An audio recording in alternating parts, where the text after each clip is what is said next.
ഇവിടെ ഈ പരിപാടി ഉദ്ഘാടനം ചെയ്യുന്ന ബഹുമാനായിട്ടുള്ള ശ്രീ മുരളീധരൻ അവർ തുടങ്ങി ഇവിടെ സന്നിഹിതരായിരിക്കുന്ന സംസ്ഥാന നേതാക്കന്മാരെ, ജില്ലാ നേതാക്കന്മാരെ, മണ്ഡലം ഏരിയ സഹപ്രവർത്തകരെ, മാധ്യമ സുഹൃത്തുക്കളെ എല്ലാവർക്കും എന്റെ വിനീതമായ നമസ്കാരം. ഭാരതമാതാവിനെ കഴിഞ്ഞ കുറച്ച് ദിവസങ്ങളായി നിരന്തരമായി അപമാനിച്ചുകൊണ്ടിരിക്കുന്ന കേരള സർക്കാരിന്റെ നടപടിക്കെതിരെ ഭാരതീയ ജനതാ പാർട്ടി നടത്തുന്ന ഒരു പ്രതിഷേധ പരിപാടിയാണ് ഇന്നിവിടെ ഈ നടക്കുന്നത്.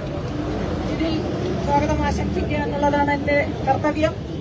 ആദ്യമായി ഈ യോഗത്തിന്റെ അധ്യക്ഷ സ്ഥാനം അലങ്കരിക്കുന്ന ഭാരതീയ ജനതാ പാർട്ടിയുടെ തിരുവനന്തപുരം സിറ്റി ജില്ലാ അധ്യക്ഷൻ ശ്രീ കരമന ജയൻ അവരുടെ സാദരം സ്വാഗതം ചെയ്തുകൊള്ളുന്നു.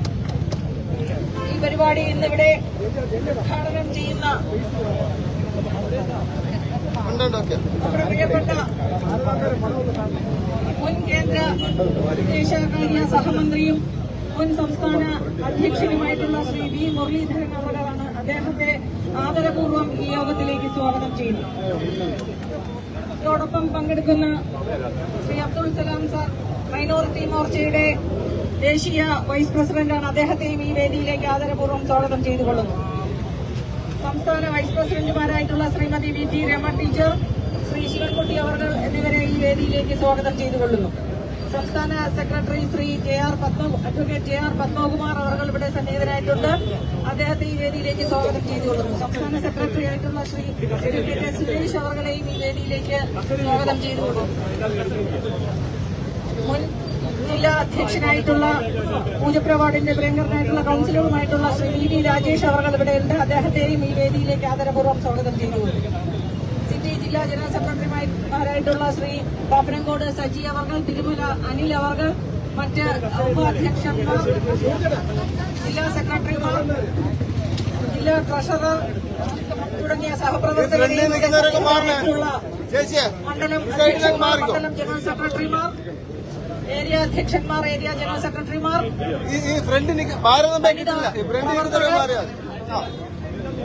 കൌൺസിലർമാർ എല്ലാവരെയും ഈ വേദിയിലേക്ക് സാദരം സ്വാഗതം ചെയ്തുകൊള്ളുന്നു. അതോടൊപ്പം തന്നെ ഇന്ന് നമ്മുടെ ഈ പരിപാടി കവർ ചെയ്യാൻ എത്തിയിട്ടുള്ള മാധ്യമ അവരെയും ഈ വേദിയിലേക്ക് ആദരപൂർവ്വം നമസ്കാരം.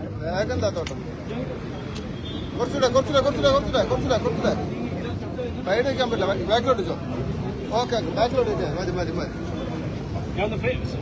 ഞാൻ സെറ്റ് ചെയ്ത് മാർക്കറേ.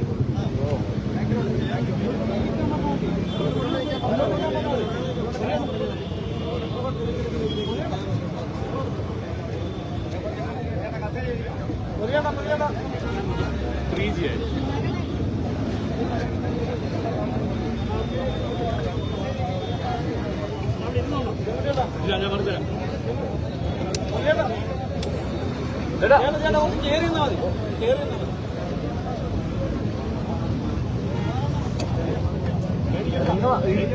കുറച്ചുകൂടെ വെള്ളമടിക്കാൻ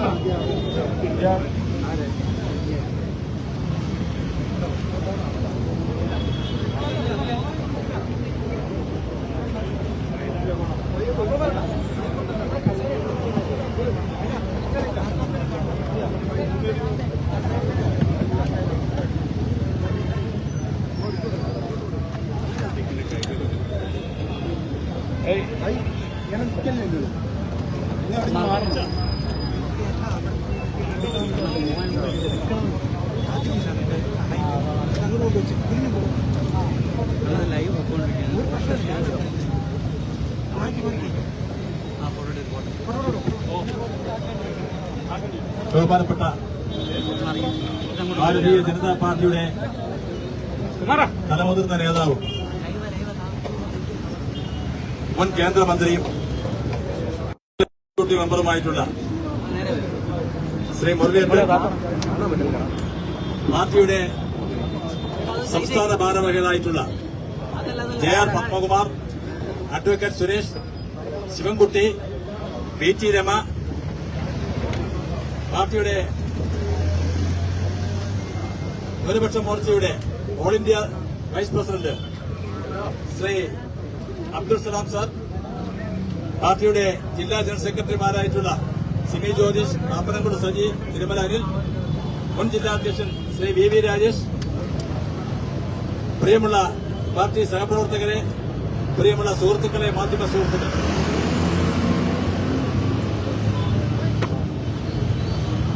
കഴിഞ്ഞ കുറച്ച് ദിവസങ്ങളായി കേരളത്തിൽ വിവാദമാക്കിയ ഭാരതാംബയെ അവഹേളിക്കുന്ന ഇടതുപക്ഷ മുന്നണി സർക്കാരിന്റെയും അതിന് കൊടപിടിക്കുന്ന ഐക്യജനാധിപത്യ മുന്നണിയുടെയും കപട രാഷ്ട്രീയത്തിനെതിരെ ന്യൂനപക്ഷ വോട്ട് ബാങ്ക് നിലനിർത്തുവാനുള്ള ഇടതു വലത് മുന്നണികളുടെ മത്സരങ്ങൾ കേരളത്തിലെ ജനങ്ങളെ ഒരു ചിന്താക്കുഴപ്പത്തിൽ എത്തിച്ചുകൊണ്ട് തെരഞ്ഞെടുപ്പ് വിജയം മാത്രം ലക്ഷ്യമാക്കി പ്രവർത്തിക്കുന്ന രണ്ട് മുന്നണികളുടെയും കപട നീക്കത്തെ തുറന്നു കാണിക്കുന്നതിന് വേണ്ടിയും ഈ രാജ്യത്തിന്റെ പൈതൃകമായിട്ടുള്ള ഭാരതാംബയായി ഭാരതമാതാവിനെ സങ്കല്പിക്കുന്ന ആർഷഭാരത സംസ്കാരം, ആ സംസ്കാരം ലോകം മുഴുവൻ നിലനിർത്തുന്നതിന് വേണ്ടിയും ഇന്ന് ഭാരതീയ ജനതാ പാർട്ടി കേരളത്തിലുടനീളം എല്ലാ ജില്ലാ കേന്ദ്രങ്ങളിലും ഭാരതമാതാവിന്റെ ചിത്രത്തിന് മുമ്പിൽ പുഷ്പാർച്ചന ചെയ്ത് ഇന്ന് പ്രവർത്തനം ആരംഭിച്ചിരിക്കുകയാണ്. അതിന്റെ ഭാഗമായി തിരുവനന്തപുരം സിറ്റി ജില്ലാ കമ്മിറ്റിയുടെ നേതൃത്വത്തിൽ നടക്കുന്ന പുഷ്പാർച്ചന ഭാരതീയ ജനതാ പാർട്ടിയുടെ മുൻ സംസ്ഥാന അധ്യക്ഷനും മുതിർന്ന നേതാവുമായിട്ടുള്ള ശ്രീ V മുരളീധരൻ അദ്ദേഹമാണ് ഇവിടെ ഉദ്ഘാടനം ചെയ്യുന്നത്. അദ്ദേഹത്തെ ആദരപൂർവ്വം ഉദ്ഘാടനം ചെയ്യുന്നതിന് വേണ്ടി ക്ഷണിച്ചുകൊള്ളു.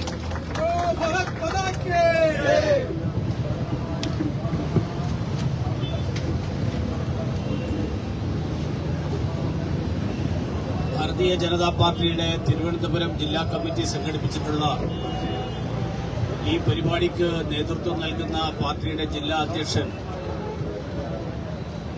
ശ്രീ കരമന ജയൻ, ഈ പരിപാടിക്ക് നേതൃത്വം നൽകുന്ന BJPയുടെ മറ്റ് നേതാക്കളായിട്ടുള്ള പാർട്ടിയുടെ സംസ്ഥാന ഉപാധ്യക്ഷന്മാരായിട്ടുള്ള ഉപാധ്യക്ഷ ശ്രീമതി VT രമ, ശ്രീ C ശിവൻകുട്ടി, പാർട്ടിയുടെ സംസ്ഥാന നേതാക്കളായിട്ടുള്ള ശ്രീ JR പത്മകുമാർ, ശ്രീ S സുരേഷ്, ന്യൂനപക്ഷ മോർച്ചയുടെ അഖിലേന്ത്യാ ഉപാധ്യക്ഷൻ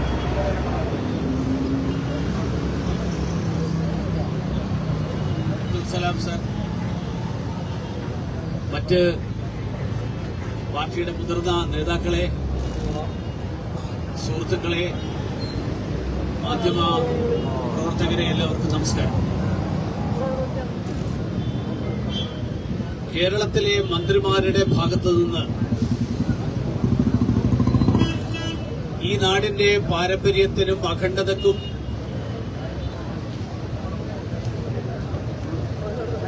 നാടിന്റെ സ്വാതന്ത്ര്യ സമരത്തിലെ ചിഹ്നങ്ങൾക്കുമെതിരായിട്ട് നിരന്തരമായി നടക്കുന്ന അവഹേളനത്തിന്റെ പശ്ചാത്തലത്തിലാണ് നാടിനോടുള്ള കൂറ് പ്രഖ്യാപിക്കാനായി ഭാരതീയ ജനതാ പാർട്ടിയുടെ നേതൃത്വത്തിൽ ഇന്നിവിടെ ഈ പുഷ്പാർച്ചന പരിപാടി സംഘടിപ്പിച്ചിട്ടുള്ളത്. കഴിഞ്ഞ ഏതാനും ദിവസങ്ങൾക്കിടയിൽ ബഹുമാന്യനായിട്ടുള്ള ഗവർണർ രാജ്ഭവനിൽ നടന്ന 2 പരിപാടികളിൽ ആ പരിപാടികളിൽ ഭാരതാംബയുടെ ആ ചിത്രം വെച്ച് അതിൽ നിലവിളക്ക് കൊളുത്തുന്നതും പുഷ്പാർച്ചന നടത്തുന്നതും ചൈന ചങ്കിലുള്ള ചില ആളുകൾക്ക് ഇഷ്ടപ്പെടുന്നില്ല. അവർ പറഞ്ഞിട്ടുള്ളത് ഞങ്ങളുടെ ചങ്കിൽ ചൈനയാണെന്നാണ്. ചങ്കിൽ ഇന്ത്യയുള്ള ആളുകള് ഭാരതാംബയുടെ ചിത്രത്തിൽ പുഷ്പാർച്ചന നടത്തുന്നതിന് ഒരു മടിയുമില്ല. അതുകൊണ്ടാണ് ബഹുമാന്യനായിട്ടുള്ള ഗവർണർ ഇന്ത്യയാണ് ചങ്കില് എന്നുള്ളത് കൊണ്ടാണ് ഗവർണർ അവിടെ ഭാരതാംബയുടെ ചിത്രം വെച്ച് അവിടെ നിലവിളക്കും പുഷ്പാർച്ചനയും ഒക്കെ നടത്തിയത്. ചൈനയാണ് ചങ്കിൽ എന്ന് പറയുന്ന ആളുകൾക്ക് അത് ചെയ്യാനുള്ള ബുദ്ധിമുട്ട് നമുക്കറിയാം. അതാദ്യമായിട്ടല്ല. ഇവരുടെ വലിയ താത്വിക ആചാര്യൻ 1962 പറഞ്ഞിരുന്നത്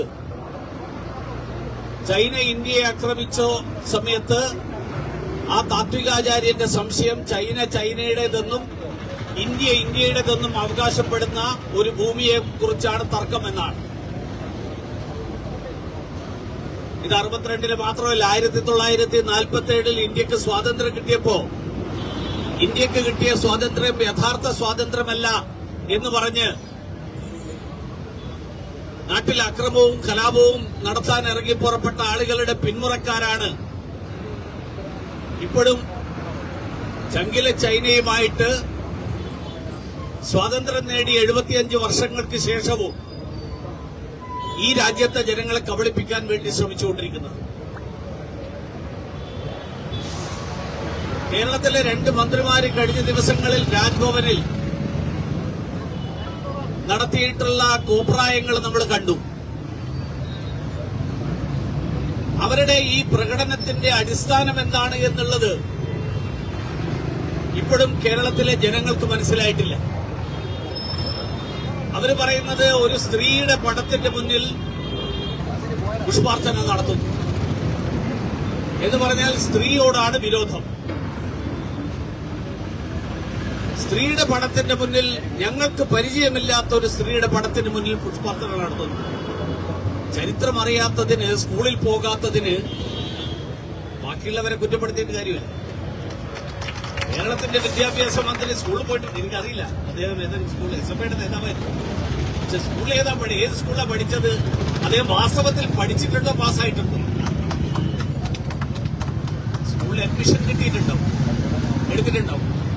പിന്നെ കേരളത്തിലെ നമ്മുടെ യൂണിവേഴ്സിറ്റി കോളേജിലൊക്കെയുള്ള എസ്എഫ്ഐ നേതാക്കന്മാര് പരീക്ഷ പാസ്സാവുന്നത് എങ്ങനെയാണെന്ന് ഈ മുന്നിലിരിക്കുന്ന മാധ്യമ പ്രവർത്തകർക്ക് അടക്കം അറിയായിരിക്കും. നിങ്ങളുടെ കൂട്ടത്തിലും കുറെ ആളുകൾ അങ്ങനെ ഉണ്ടോ?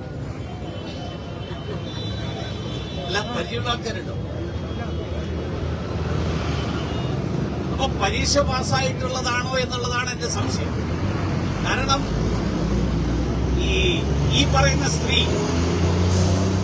പറയുന്ന സ്ത്രീയെ ആദ്യമായിട്ട് വരയ്ക്കുന്നത് അബനീന്ദ്രനാഥ ടാഗോർ എന്ന് പറയുന്ന മഹാനായിട്ടുള്ള ചിത്രകാരനാണ്.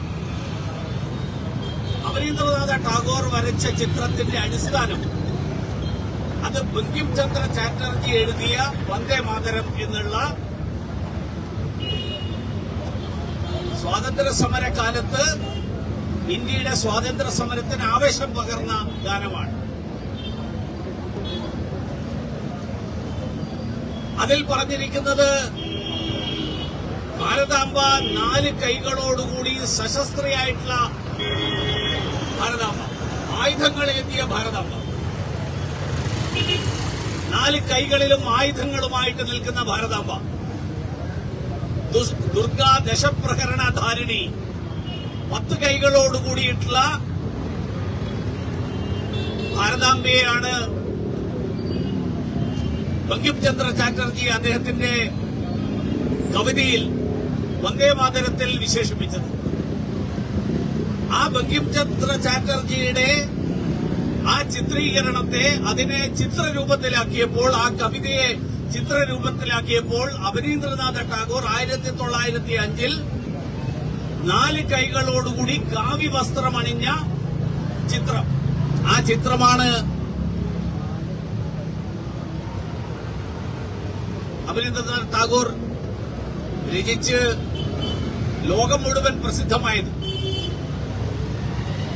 കഴിഞ്ഞ വർഷം അതിനുപിലത്തെ വർഷവും ഇന്ത്യൻ പാർലമെന്റിൽ നിന്ന് വിരമിച്ച എല്ലാ എംപിമാർക്കും ഉപരാഷ്ട്രപതി ജഗ്ദീപ് ധൻകർ, അദ്ദേഹം ഭരണഘടനാ പദവിയിലിരിക്കുന്ന ആളാണ്, അദ്ദേഹം വിരമിക്കുന്ന ആളുകൾക്ക് ഉപഹാരമായിട്ട് നൽകിയത് അപരീന്ദ്രനാഥ ടാഗോർ വരച്ച ഈ ചിത്രമാണ്. അത് വാങ്ങിയ കമ്മ്യൂണിസ്റ്റുകാരുടെ ആരെങ്കിലും ഒന്ന് നമ്മുടെ ഈ മന്ത്രിമാരൊന്ന് പോയി കാണണം. വിരമിച്ച കമ്മ്യൂണിസ്റ്റുകാർക്കും ഇത് കൊടുത്തിട്ടുണ്ട്, അവരും അത് വാങ്ങിയിട്ടുണ്ട്. അവരാരും പറഞ്ഞിട്ടില്ല ഇതേതാ സ്ത്രീ, ഞങ്ങൾക്കറിയില്ലല്ലോ ഈ സ്ത്രീ ഏത്. കേരളത്തിൽ നിന്ന് വിരമിച്ച ചില ആളുകളുണ്ട്, അവരോട് ചോദിച്ചു നോക്കണം. അവർക്ക് കിട്ടിയ ഈ ചിത്രം കണ്ടിട്ട് അവരാരാ ഈ സ്ത്രീ എന്ന് അന്വേഷിച്ചോ എന്നുള്ളത്. അത് കഴിഞ്ഞ് ഭാരത് മാതാ സങ്കല്പം, ഈ ഭാരതമാതാവ് എന്നുള്ള സങ്കല്പം, ഇന്ത്യയെ അമ്മയായിട്ട് കാണുന്ന സങ്കല്പം. ഭാരത് മാതാ എന്ന് പറഞ്ഞാൽ അർത്ഥം എന്താ? മാതാവ് എന്ന് പറഞ്ഞാൽ അമ്മ എന്നാണ് അർത്ഥം. അമ്മ എന്ന് പറഞ്ഞാലും അമ്മ എന്നാണ് അർത്ഥം. നമ്മൾ ആറ്റുകാലിൽ പോകുമ്പോ ആറ്റുകാൽ അമ്മേ എന്ന് വിളിക്കും. ആറ്റുകാൽ അമ്മ പ്രസവിച്ചതാണോ നമ്മളെല്ലാവരും? അതുകൊണ്ടല്ലല്ലോ വിളിക്കുന്നത്. ആറ്റുകാൽ അമ്മേ എന്ന് നമ്മൾ വിളിക്കുന്നത് നമ്മള് മാതൃസ്ഥാനത്ത് കാണുന്നു എന്നുള്ളത് കൊണ്ടാണ്. എന്ന് പറഞ്ഞാൽ നമുക്ക് വേണ്ടി എല്ലാം തരുന്ന ശക്തി, ആ ശക്തിയെ നമ്മള് ഈശ്വരനായിട്ട് ദേവിയായിട്ട് കാണുന്നത് കൊണ്ട് നമ്മള് ആറ്റുകാൽ അമ്മയായിട്ട് കാണുന്നു. ഭാരതം എന്നുള്ള ഈ ഭൂമി നമുക്കെല്ലാവർക്കും ജീവിക്കാനുള്ള ഈ മണ്ണ് ഈ അമ്മ നൽകിയിട്ടുള്ള വരദാനമാണ്. അതുകൊണ്ട് ഈ അമ്മയാണ് നമ്മുടെ ജീവിതത്തിന്റെ അടിസ്ഥാനം. ഈ അമ്മയാണ് നമ്മളെ ജീവിക്കാനുള്ള പ്രേരണ നൽകുന്നത്. ഈ അമ്മയ്ക്ക് വേണ്ടിയാണ് പതിനായിരക്കണക്കിന് ആളുകൾ സ്വാതന്ത്ര്യ സമരത്തിന് മുൻപും പതിനായിരക്കണക്കിന് ആളുകൾ അതിനുശേഷവും ജീവൻ വെടിഞ്ഞിട്ടുള്ളത്. മാതൃഭൂമിയുടെ രക്ഷയ്ക്ക് വേണ്ടിയിട്ട് ജീവൻ വെടിയുക എന്നുള്ളതാണ് അതിർത്തി കാക്കുന്ന ഓരോ ജവാനും അവന്റെ ഏറ്റവും വലിയ പുണ്യമായിട്ട് കണക്കാക്കുന്നത്. ആ മാതൃഭൂമി എന്നുള്ള സങ്കല്പം തന്നെ, മാതൃഭൂമി എന്ന് പറഞ്ഞാൽ അമ്മ എന്നുള്ള അർത്ഥത്തിലാണ്. ആ ഭൂമിയെ അമ്മയായിട്ട് കാണുന്നു എന്നുള്ള സങ്കല്പത്തിലാണ്. ഭാരതാംബ എന്നുള്ള വാക്കിന്റെ അർത്ഥം, ഭാരതമാതാവ് എന്നുള്ള വാക്കിന്റെ അർത്ഥം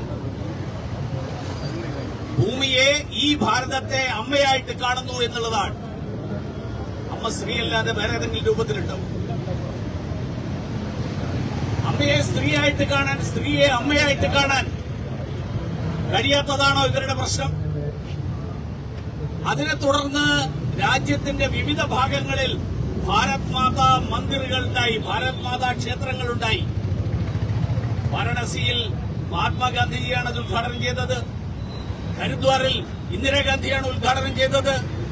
കൽക്കത്തയിലുണ്ട്, ഹരിദ്വാറിലുണ്ട്, അതുപോലെയുള്ള നിരവധി സ്ഥലങ്ങളിൽ. ഇവിടെ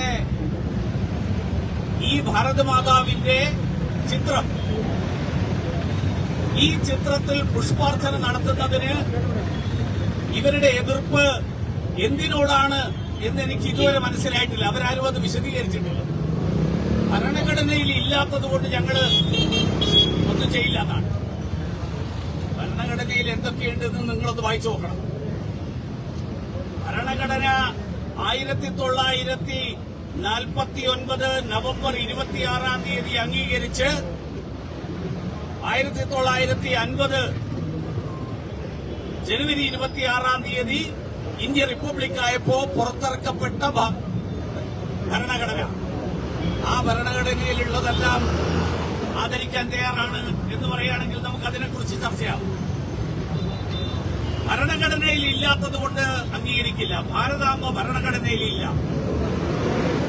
ഈ രാജ്യത്തിന്റെ സ്വാതന്ത്ര്യ സമരത്തിന്റെ ഭാഗമായി, ഈ നാടിന്റെ ചരിത്രത്തിന്റെ ഭാഗമായി, ഈ നാടിന്റെ പാരമ്പര്യത്തിന്റെ ഭാഗമായി, ഈ നാട്ടിലെ കോടാനുകോടി ആളുകൾ സ്വന്തം അമ്മയായിട്ട് കണക്കാക്കുന്ന ഈ നാടിനോട് എനിക്ക് കൂറില്ല എന്ന് പറയണമെങ്കിൽ ഇപ്പോഴും ചങ്കിൽ ചൈനയായതുകൊണ്ടായിരിക്കണം അത് പറയുന്നത്. അതല്ലാതെ മറ്റൊരു കാരണവും അതിന് കണ്ടെത്താൻ കഴിയില്ല. പിന്നെ ഈ ഭരണഘടന ഉയർത്തിപ്പിടിക്കാൻ വേണ്ടിയിട്ട് വലിയ പ്രതിബദ്ധതയൊക്കെ കാണിക്കുന്ന ആളുകൾ, അവരുടെ ഭരണഘടനയോടുള്ള പ്രതിബദ്ധതയെക്കുറിച്ച് ഈ നാട്ടിൽ എല്ലാവർക്കും അറിയാം. നിയമസഭ ഭരണഘടനയുടെ ഭാഗമല്ലേ? ആ നിയമസഭയിൽ എന്തു തരത്തിലുള്ള പെരുമാറ്റമാണ് ഈ വിദ്യാഭ്യാസ മന്ത്രി കാണിച്ചത് എന്നുള്ളത് ഈ നാട്ടിൽ എല്ലാവർക്കും അറിയാം. രാജ്ഭവൻ ഭരണഘടനയുടെ ഭാഗമല്ലേ? രാജ്ഭവനിൽ ഒരു ചടങ്ങ് നടക്കുമ്പോ ആ ചടങ്ങിന് മുൻപ് എല്ലാവരും എത്തിയിരിക്കണം എന്നുള്ളത് നിർബന്ധമാണ്. അത് പ്രോട്ടോകോളിന്റെ ഭാഗമാണ്. 20 മിനിറ്റ് വൈകി വരിക, ദേശീയ ഗാനത്തിന് മുൻപ് ഇറങ്ങിപ്പോവുക, അവഹേളിക്കുന്നത് ഭരണഘടനാ സ്ഥാപനങ്ങളെ, അവഹേളിച്ചത് ദേശീയ ഗാനത്തെ അവഹേളിച്ചുകൊണ്ട് ഭാരതാംബയോട് വിയോജിപ്പ് പ്രകടിപ്പിക്കണമെങ്കിൽ അതാ പ്രസംഗത്ത് പറഞ്ഞല്ലോ. ദേശീയ ഗാനത്തോടെന്താ വിരോധം? ദേശീയ ഗാനത്തിന് മുമ്പ് എന്താ ഇറങ്ങിപ്പോക്കിന്റെ കാരണം? ഒരൊറ്റ കാരണമേ ഉള്ളൂ. ഇതിന്റെയൊക്കെ പിന്നിൽ ഒരൊറ്റ കാരണമേ ഉള്ളൂ. ഈ നടന്ന മുഴുവൻ നാടകങ്ങളും നിലമ്പൂർ തെരഞ്ഞെടുപ്പുണ്ടായിരുന്നില്ലെങ്കിൽ ഇതൊന്നും ഉണ്ടാവില്ലായിരുന്നു. നിലമ്പൂരിൽ തെരഞ്ഞെടുപ്പ് നടക്കുമ്പോൾ കുറെ ആളുകൾ ജമാഅത്തെ ഇസ്ലാമിയെ കൂട്ടുപിടിച്ചു. ആ ജമാഅത്തെ ഇസ്ലാമിയുടെ പേരിൽ നേരത്തെ ഇത്രയും കാലം ജമാഅത്തെ ഇസ്ലാമി ഇടതുപക്ഷക്കാരുടെ കൂടെയായിരുന്നു.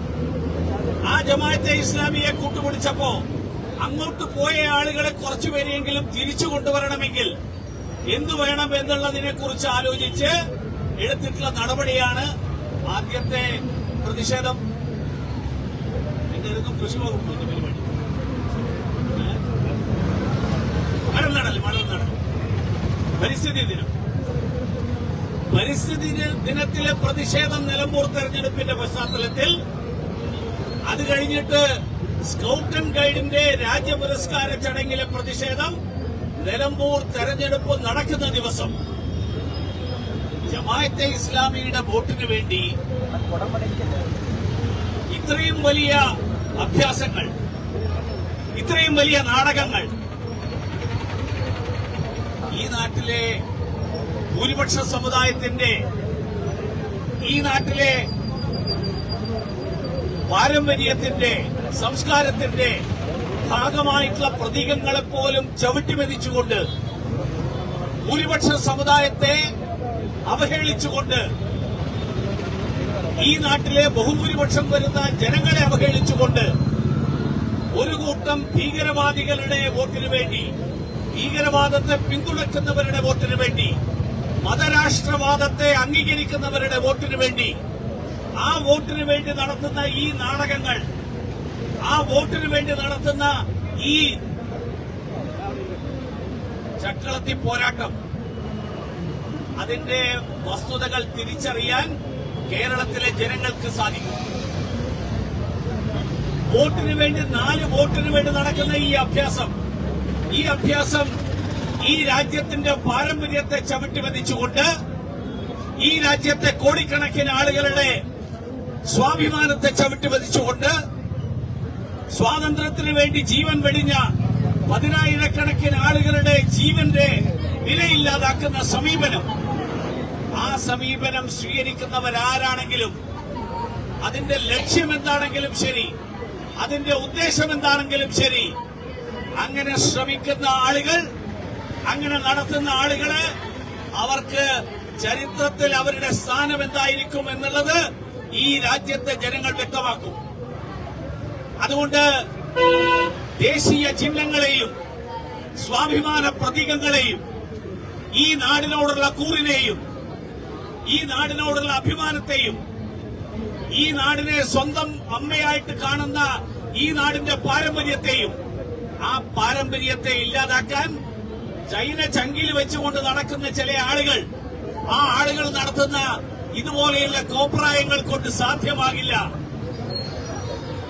ഈ നാട്ടിലെ ജനങ്ങൾ 4 വോട്ടിന് വേണ്ടി നടത്തുന്ന ഈ തരംതാണ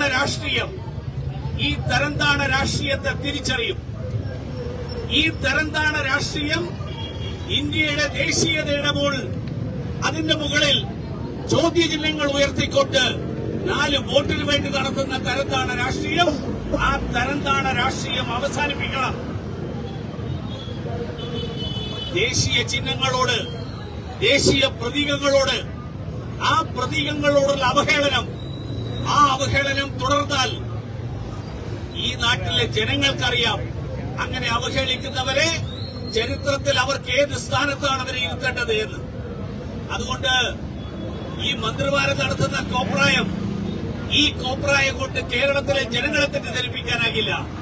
ഈ കോപ്രായം കൊണ്ട് കേരളത്തിലെ ഒരുപിടി ആളുകളുടെ വോട്ട് കിട്ടാൻ വേണ്ടിയിട്ട്, അതിനു വേണ്ടിയിട്ട് നടത്തുന്ന ഈ ശ്രമങ്ങൾ അവസാനിപ്പിക്കണം. ഭാരതീയ ജനതാ പാർട്ടിയുടെ മാത്രം ഒരു വിഷയമല്ല ഭാരതാംബ, RSSന്റെ മാത്രം പ്രശ്നമല്ല ഭാരതാംബ. സ്വാതന്ത്ര്യ സമരത്തിന്റെ കാലഘട്ടത്തിൽ അഭിനീന്ദ്രനാഥ് ടാഗോർ ചിത്രം വരയ്ക്കുന്ന ഘട്ടത്തിൽ RSS എന്ന് പറയുന്ന സംഘടന ജന്മം കൊണ്ടിട്ടില്ല. RSS ജന്മം കൊണ്ടത് 1925-ലാണ്. 1906 ആണ് അഭിനീന്ദ്രനാഥ് ടാഗോർ ഈ ചിത്രം വരയ്ക്കുന്നത്. RSS ഇന്ത്യൻ ദേശീയതയുടെ പ്രതീകം എന്നുള്ള നിലയിൽ ആ പ്രതീകത്തെ RSS സ്വീകരിച്ചു.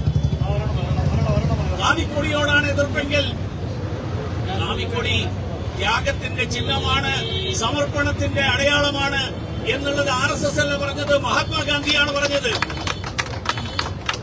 ത്യാഗത്തിന്റെയും സമർപ്പണത്തിന്റെയും അടയാളം, ആ അടയാളമാണ് കാവിക്കൊടി എന്നുള്ളത് RSSന്റെ ഭരണഘടനയിൽ പറഞ്ഞതല്ല. ഇന്ത്യയുടെ ദേശീയ പതാകയിൽ കാവിയുണ്ടല്ലോ. എന്തടിസ്ഥാനത്തിലാണ് ആ കാവ്യ വന്നത്?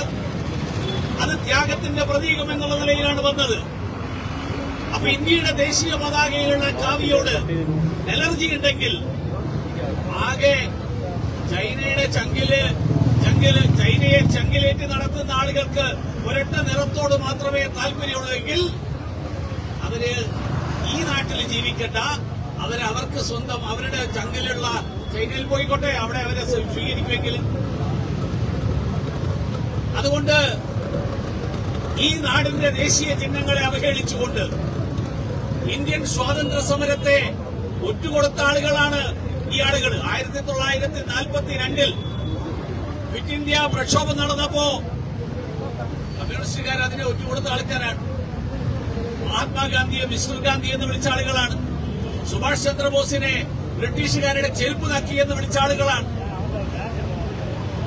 അതുകൊണ്ട് ഇന്ത്യൻ സ്വാതന്ത്ര്യ സമരത്തോട് കമ്മ്യൂണിസ്റ്റുകാരെടുത്തിട്ടുള്ള സമീപനം ഈ നാട്ടിൽ എല്ലാവർക്കും അറിയാം. ആ സമീപനം ഇപ്പോഴും തുടരാനാണ് അവരുടെ തീരുമാനമെങ്കിൽ ഇന്ത്യയിലെ ജനങ്ങൾ അത് അംഗീകരിക്കില്ല. ആകെ ഇനി ബാക്കിയുള്ളത് ഈ കേരളത്തിന്റെ ഇടവട്ടമാണ്. 30 കൊല്ലം ഭരിച്ച ബംഗാൾ മരുന്നിന് പോലും ചുവന്ന കൊടിയില്ല. ആകെയുള്ളത് ബംഗാൾ റെയിൽവേ സ്റ്റേഷനിൽ മാത്രം. ത്രിപുരയിൽ പൂർണ്ണമായിട്ടും അവസാനിച്ചു. ഒരു കാലത്ത് പറഞ്ഞിരുന്നത് ആന്ധ്രാപ്രദേശും ഉത്തർപ്രദേശും ഒക്കെ ഞങ്ങളുടെ ശക്തി കേന്ദ്രമാണെന്നാണ്. ഇപ്പൊ അവിടെയൊന്നും ഒരാളുമില്ല.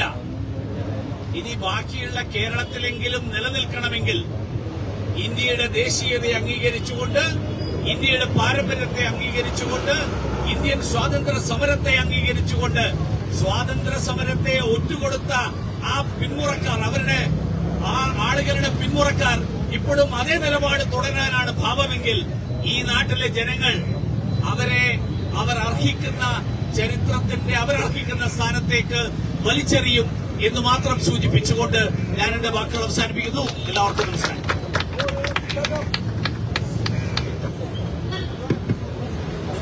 നന്ദി പ്രകാശിപ്പിച്ച ശേഷം ദേശീയഗാനം ആലപിച്ചുകൊണ്ടാണ് പരിപാടി അവസാനിപ്പിക്കുന്നത്. നന്ദി പ്രകാശിപ്പിക്കുവാൻ പാർട്ടിയുടെ ജില്ലാ വൈസ് പ്രസിഡന്റ് ശ്രീ കഴക്കൂട്ടം അനിലിനെ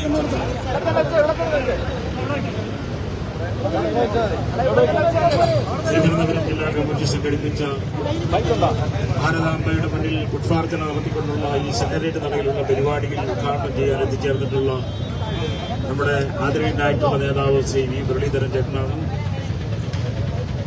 മുരളീധരൻ അവർക്ക് ഈ പരിപാടിയിലേക്ക് ഹാർദവമായി നന്ദി അറിയിക്കുന്നു. അതോടൊപ്പം തന്നെ പാർട്ടിയുടെ സംസ്ഥാന നേതാക്കളായിട്ടുള്ള ശ്രീ ശിവൻകുട്ടിച്ചേട്ടൻ, ശ്രീ JR പത്മകുമാർ, ശ്രീ രമൺ ടീച്ചർ, അതോടൊപ്പം തന്നെ പാർട്ടിയുടെ ജില്ലാ അധ്യക്ഷൻ തുടങ്ങി ഈ വേദിയിൽ പങ്കെടുത്തിരിക്കുന്ന മുഴുവൻ നേതാക്കൾക്കും സഹപ്രവർത്തകർക്കും മാധ്യമപ്രവർത്തകർക്കും ദേശസ്നേഹികൾക്കും തിരുവനന്തപുരം ജില്ലാ കമ്മിറ്റിയുടെ ഹാർദവമായ നന്ദി ഈ അവസരത്തിൽ അറിയിക്കുന്നു.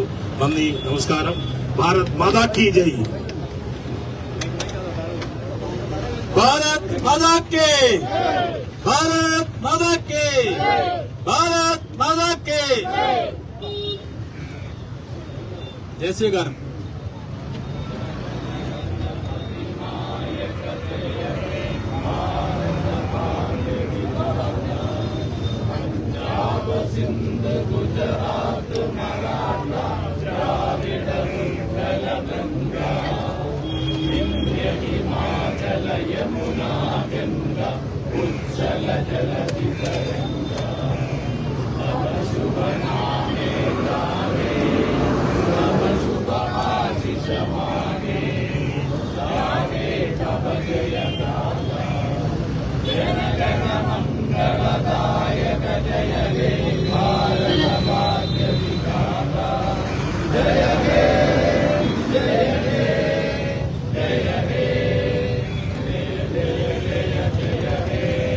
भारत